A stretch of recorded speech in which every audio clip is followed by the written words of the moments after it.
Mistake correction. These mistakes are made by people who are working hard and speaking bravely. We see you. We appreciate you. We're just here to fine-tune. Always fine-tuning, never judging. First common mistake. I hear this a lot. I like coffee, and I don't like tea, and I prefer juice, and I drink it every morning. Let's fix it gently. And is wonderful, but when you chain too many ands together in one sentence, the sentence loses its shape. It becomes one long, flat line with no breath, no rhythm, no emphasis.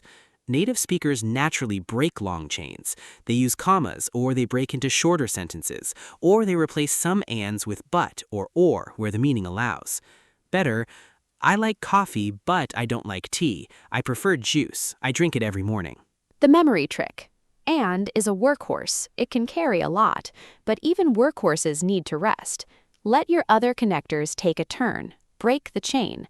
Let the sentence breathe. Second mistake. Learner says, she is smart, but she is kind. Let's fix it gently.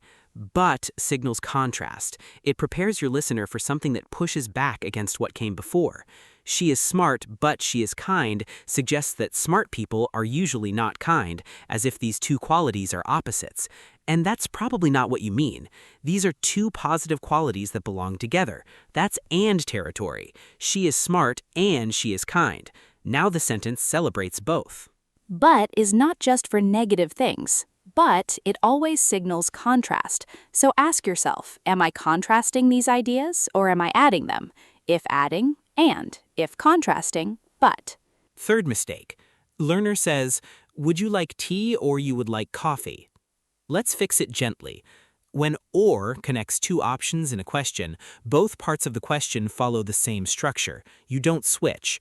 Would you like tea or coffee? Or would you like tea or would you like coffee?